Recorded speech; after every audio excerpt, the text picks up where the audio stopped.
I have covered before some of the many reasons why I take rumours very lightly and often don't cover them at all, but the recent hype is all around a January reveal for a March launch for the Nintendo Switch successor console.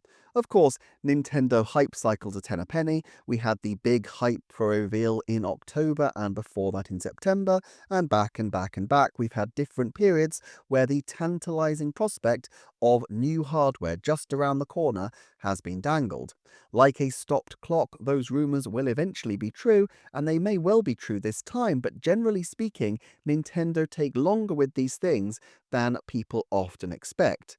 Instead of looking therefore into the origins of this specific rumour, I wanted to look into the logistics of what is being proposed: a massive stockpile and then a rollout with a highly condensed release to reveal window. What does research suggest about the efficacy of a promotional burst against a highly planned advertising campaign? What does Nintendo's track record suggest about the urgency for them to move quickly? And logistically, does something like this even stack up given what we already know about the early part of 2025 from both Nintendo's point of view and thinking about the media landscape at large? If you want nuts and bolts of specific rumours, yet again I'm going to disappoint, but I do think there's a lot to be gained from a careful study of the circumstance this scenario presents. And so if that's your bag, please hit like and subscribe and settle in for another Nintendo Forecast deep dive. So let's break this down. Firstly, do the reports of extremely large numbers of machines being manufactured stack up?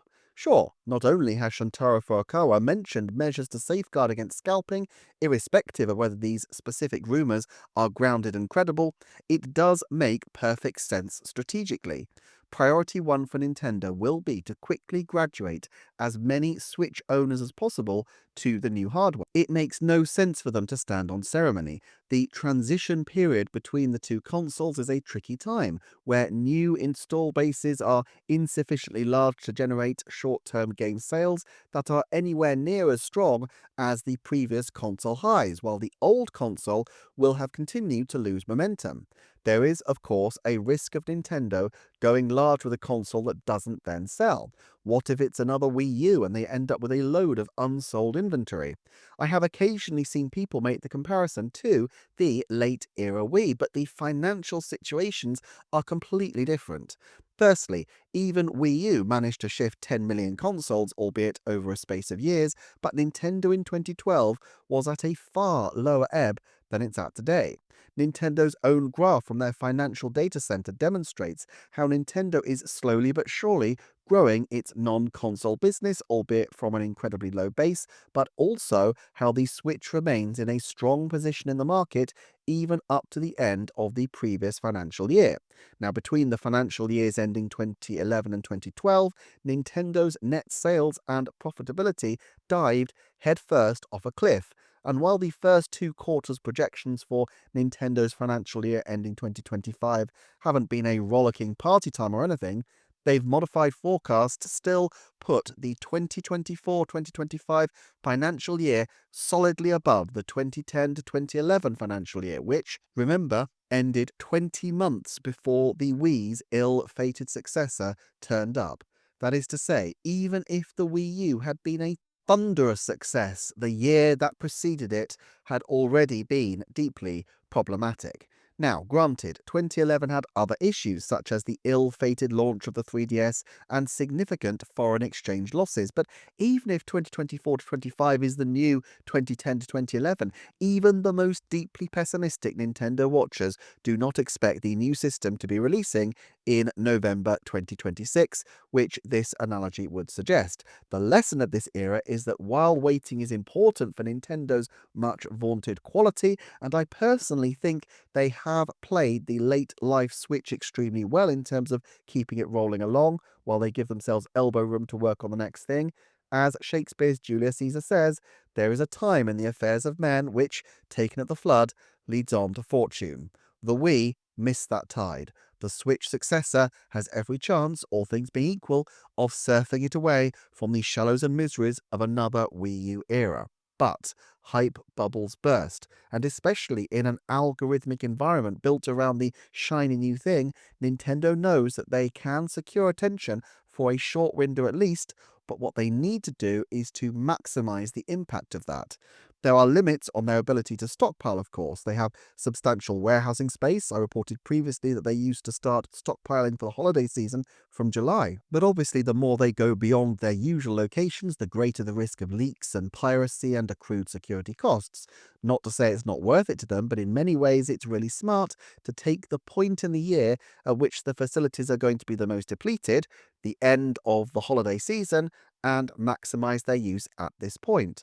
However, there's a far bigger issue in moving so fast, which is their promotional strategy.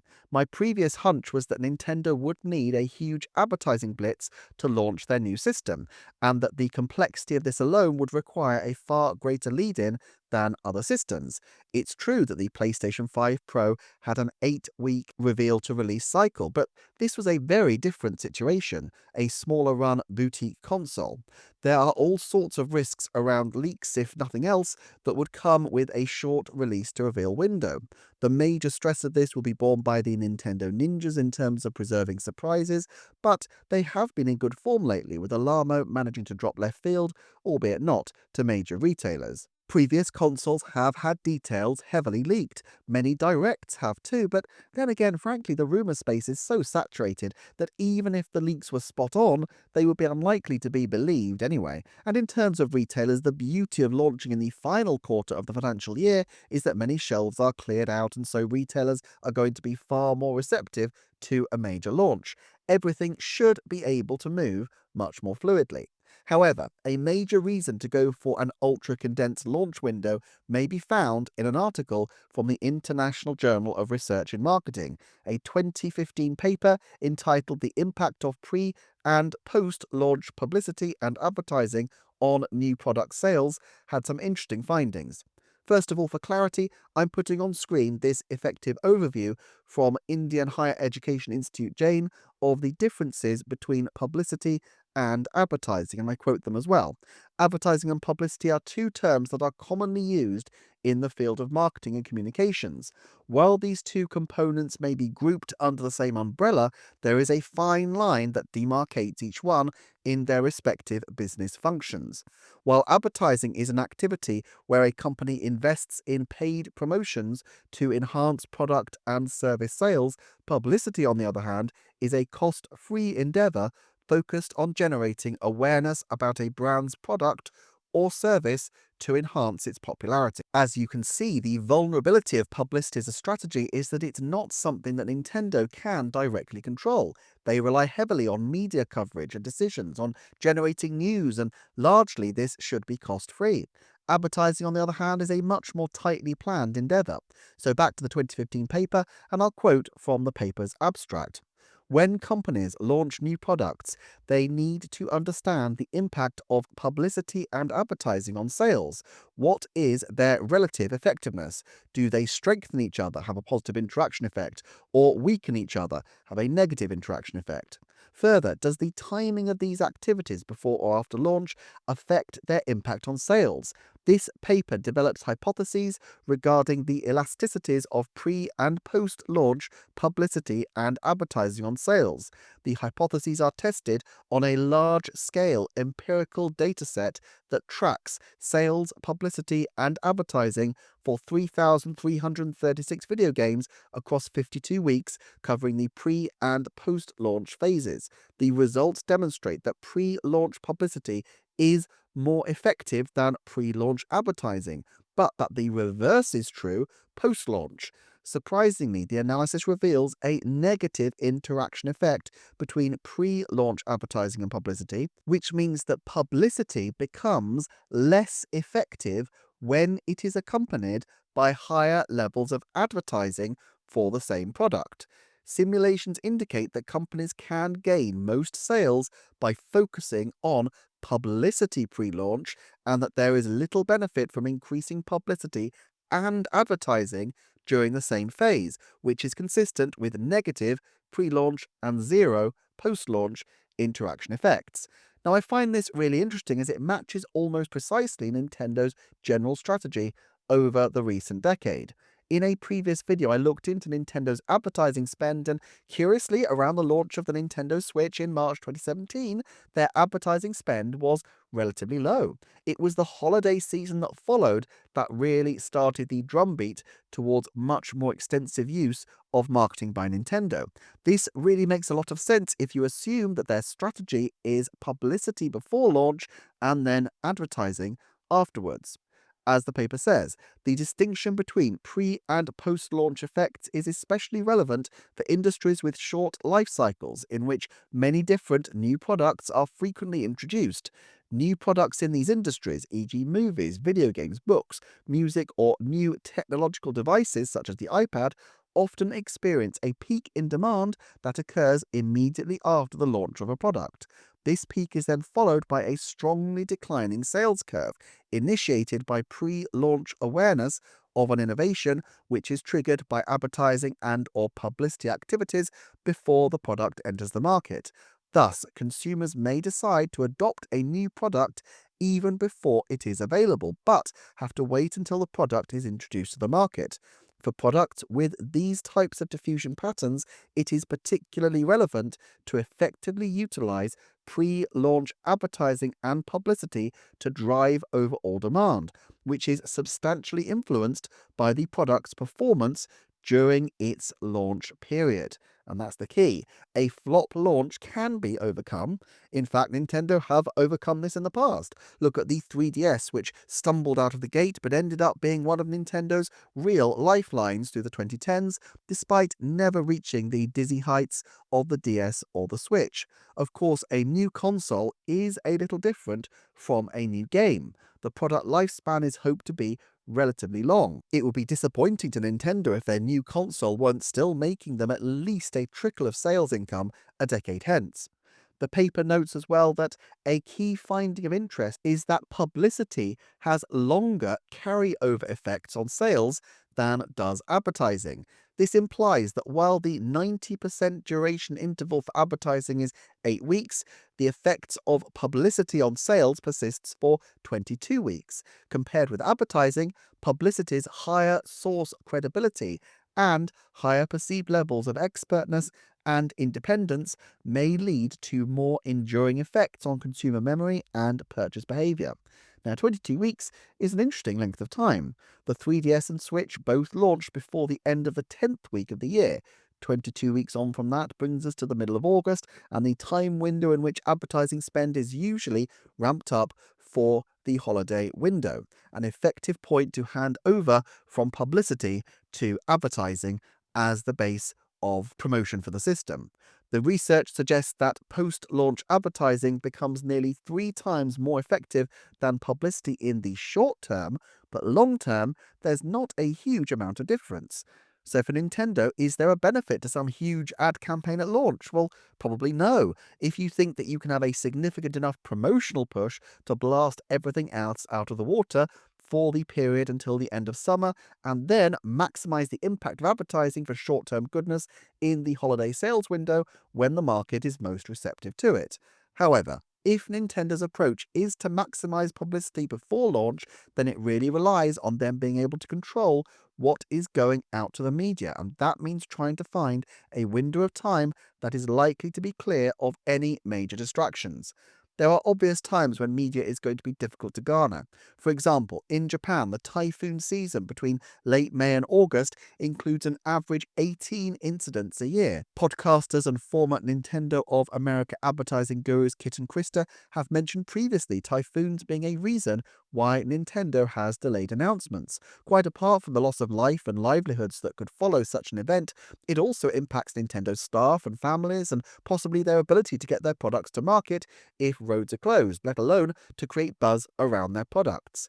Now, late season typhoons tend to be the worst ones, so June wouldn't be the worst time ever to launch, and Nintendo has some history of June launches, but usually as a backup. The N64, for example, launched in June, but was originally scheduled for April, which was when the Game Boy dropped back in the 1980s. So, earlier then? Well, the Japanese event for the launch of the Nintendo Switch was not quite so high profile as this would potentially be, since after all the machine had already been revealed, but it was still a major event. This took place on the 13th of January 2017, the Friday of a week which included a bank holiday Monday for the Japanese Coming of Age Day. That holiday is the 13th of January this coming year, which could put an equivalent date for a major console launch as Friday the 17th of January 2025. However, this seems a hugely unlikely date for Nintendo to pick, since the American presidential inauguration is on the 20th of January, and it's difficult to imagine the preceding weekend would be an optimal one to get lots of column inches in American media at least. That puts a potential reveal either earlier or later. Earlier would mean the week beginning the 4th of January, and that gives Nintendo a very short window of time to get their ducks in a row with a whole raft of partners who would still be recovering from the Christmas period. And while I've talked about dates to avoid, there are also dates to try to hit. In a previous video, I deep dived anniversaries and Nintendo's changing relationship with them. As Switch is being christened the home of Mario and friends, Mario Day on March the 10th is going to be a huge part of Nintendo's promotional calendar, almost certainly. Pokemon Day on the 27th of February is the same. Nintendo has carefully cultivated these events over recent years especially, and I expect them now to harvest them. They don't need as much of a push as they have a huge promotional impact just from the fact that they are popular days around Nintendo's key franchises. If the 27th of February showcases Pokemon Legends ZA and Mario Day showcases a new Mario Kart, they can keep a steady drumbeat of hype up. Another interesting Japanese phenomenon is White Day on the 14th of March, which is kind of a partner to Valentine's Day, where people who received gifts on Valentine's Day reciprocate. While there is some evidence that highly gendered holiday traditions are going a little out of vogue in Japan, traditionally, on Valentine's Day, women give chocolates to men, and men give gifts back on White Day. Nintendo have been pushing content identifying women as a target market a lot lately, including, of course, the new Zelda and Princess Peach games. So while this may not be the most optimal holiday for Nintendo, it is a potential way to generate a pinch of extra publicity if they can find potential presents young men would like to give young women in this period. There is one other day in this period that is particularly important to them, though. I still think it's tricky for Nintendo to enter another investor meeting without a substantial update. Of course, they won't say that they're doing things for investors, and they aren't, but it's just common sense, knowing that these events attract attention and knowing the potential of volatility in their stock, not to try to run out the clock so dramatically. If your strategy is based around great promotion, the absolute last thing you want is a slew of headlines immediately before your big launch about how Nintendo is on the way down. The difference of a few weeks in the reveal by this point is unlikely to be too consequential to Nintendo, so in this sense they may as well reveal a little bit sooner. That's why I really would expect January, and while my hunch was always in the region of the 28th, 29th and 30th of January, which is clearer of bank holidays and other issues, going even earlier is certainly possible. However, if they really did announce very early, first full week in January early, while it may be logistically possible for them to match a PlayStation 5 Pro style 8-week window, we also know a little bit about Nintendo's March plans. Generally speaking, Nintendo waits about 3 weeks before and between releases. Less if they're smaller releases, sometimes a fair bit more if they're big evergreens and they need time to get quite that many titles out of the door. With the 16th of January 2025 and the 20th of March 2025 given as dates for games, Donkey Kong Country Returns HD and Xenoblade Chronicles X Definitive Edition respectively, this leaves 2 slots on a 3-weekly schedule in the winter quarter, the 6th of February and the 27th of February. It would be kind of weird for Xenoblade Chronicles to be any closer to major releases than that, as Nintendo usually likes each title to have the option of at least a bit of publicity by itself. It also doesn't feel like a launch title for the new system. Now, I've tipped the 27th of February before, way back. Nintendo have launched this early in the past.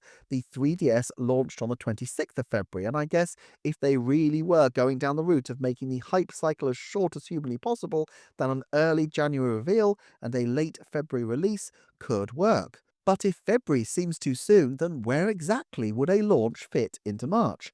I just don't see a rationale for it, at least as their dates are currently configured.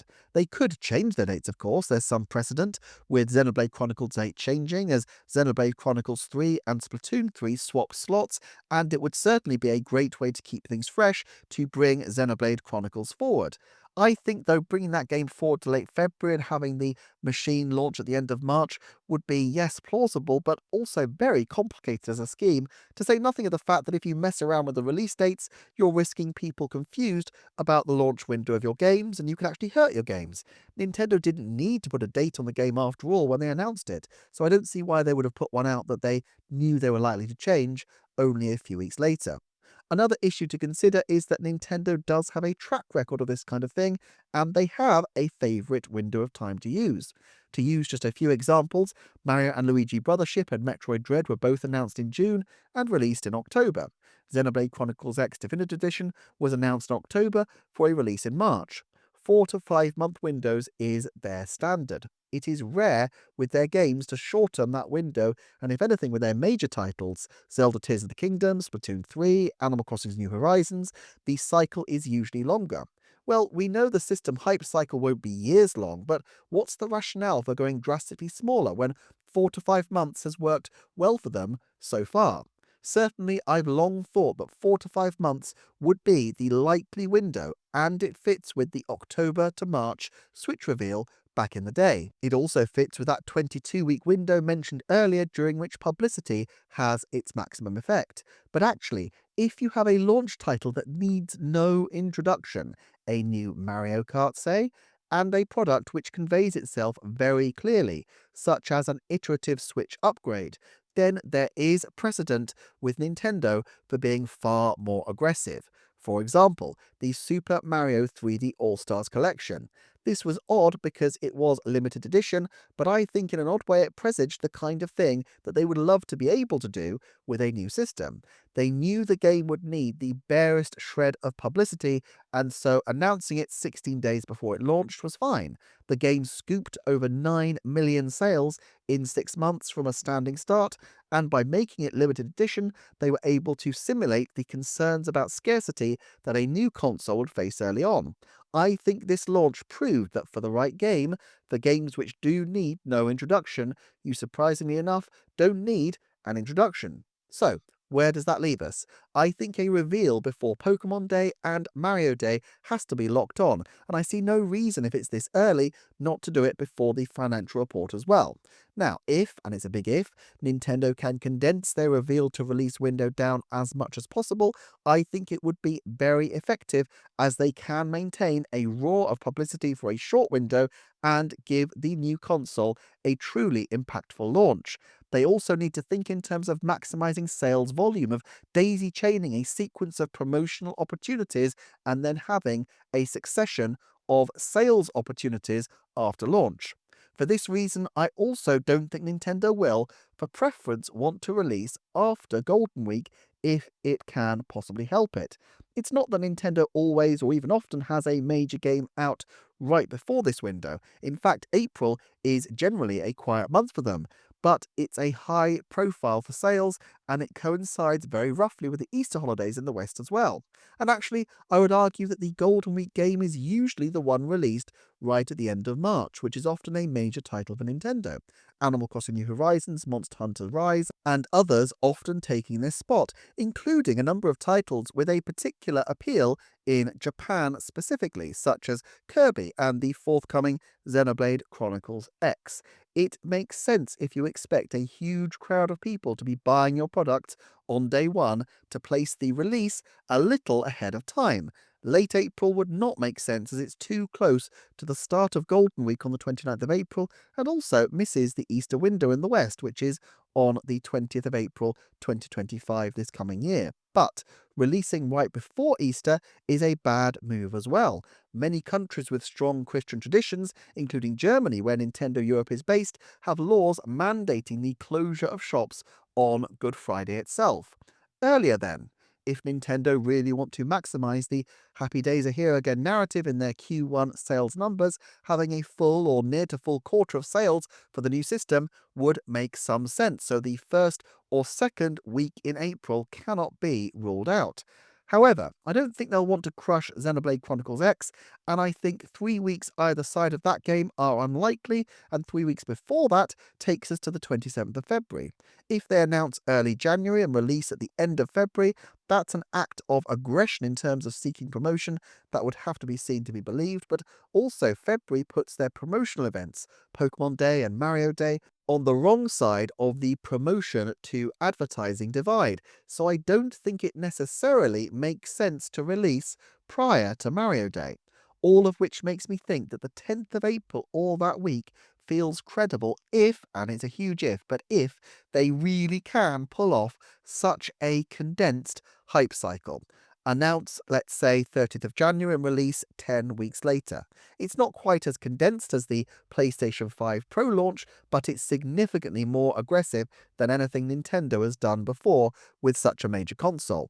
They get a steady drumbeat of great publicity, a more optimistically framed financial drop at the start of February, Pokemon Day at the end of February, Mario Day at the beginning of March, and then a huge launch which would flow right into the Golden Week sales window, meaning that at the end of the quarter they can say that sales started strong and continue to sell at a huge pace.